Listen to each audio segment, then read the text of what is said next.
Since I built and sold my first bench mount fuel injection pressure tester about 13 years ago, it's gone through a number of changes. And most recently, we've done some major modifications inside the pump to deliver better performance. We were having problems about 6 months ago with the reliability of some of these pumps, and it was getting so bad we had to actually stop production for a couple months, but we're really happy with what we have now. And of course, it's obvious the color's different. We've also moved on to a more reliable gauge. This is a liquid-filled gauge. It's very easy to read and it's very reliable, much more reliable than the original gauge.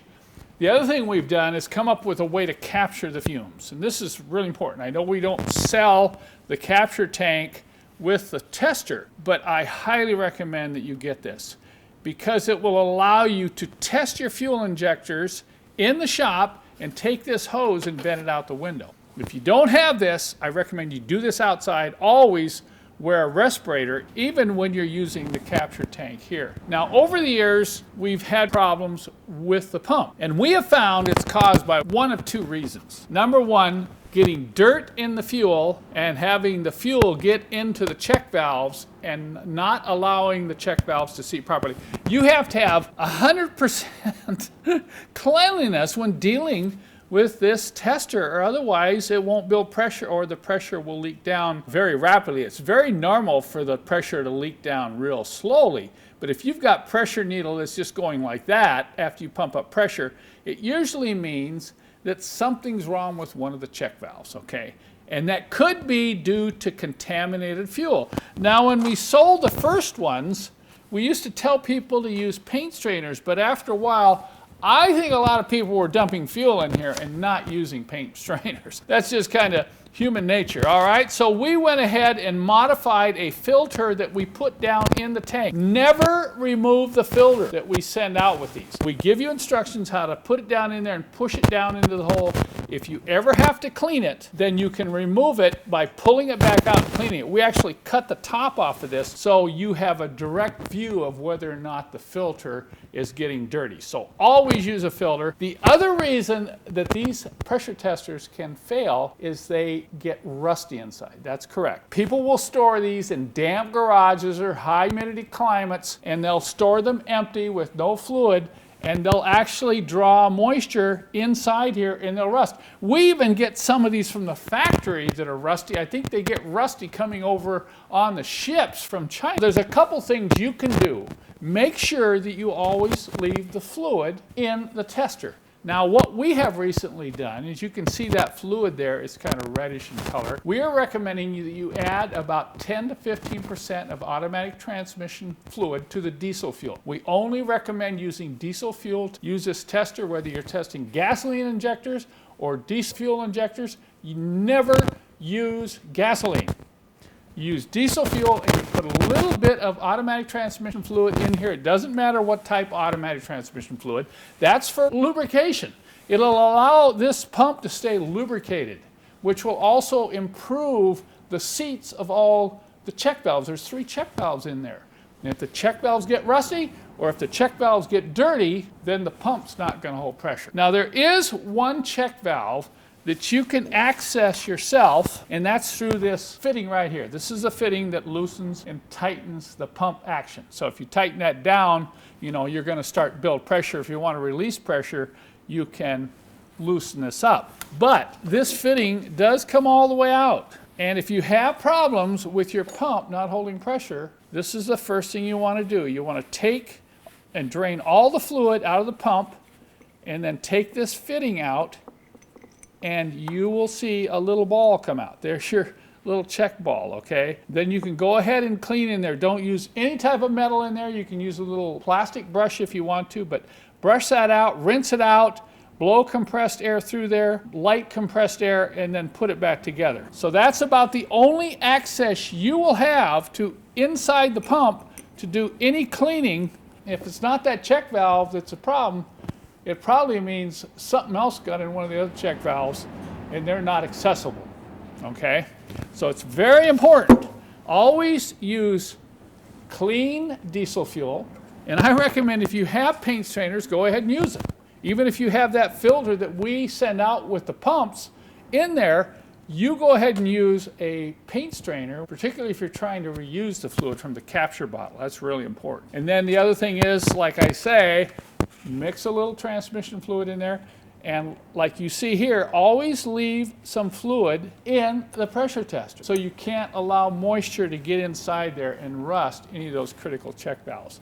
Now the other problem we've had is that some customers get these fittings reversed. Unfortunately, the fittings are almost the same thread. They're not exactly, but people have tried to put the big nut on here and tighten it down, and they've tried to get the little nut on over there, and it won't work and it'll leak. So here's the clue. The fitting or the nut that goes on the injector is 17 millimeter. That's the same size as the one on your engine. 17 millimeter. Big nut goes on the fuel injector. The small nut, which is 14 millimeter, goes here. Now when you tighten this down, see how loose that is? When you get this from us, you have to tighten that down to seat that compression fitting. We don't do that fully here. You have to install this line and you want to tighten it down and keep tightening it until it's really tight. And you should get no easy movement. If you pull real hard, this may move, but if you don't have this tight enough, you know, this is going to move too easily. See that? So you need to tighten that down. Same on this one. When you tighten this fitting down, you need to get a wrench on the fuel injector. I just have an adjustable wrench hand. Pull that tight while you tighten the nut on the fuel injector like this. If you don't do that, you may not get it tight enough. And then of course, each time you release it, you should use 2 nuts. Now here's the other thing that's important. Once you have this all hooked up, you want to take and loosen this nut just a little bit, just like that. Then you want to go ahead and pump the pump until you get fluid leaking out of the fuel injector. That's why you want to have a drip pan underneath where you're working, okay? And once you have fluid running out of here, you're air bleeding this line. So at that point, you want to go ahead and get your wrenches back on there and tighten this down. All right? But don't forget to tighten this first before you start pumping, or you may never get any pressure buildup. So make sure this is tight. Now we're going to go ahead and pump this up. Here it comes. Now watch the spray pattern. Coming up to 1500. Look at that.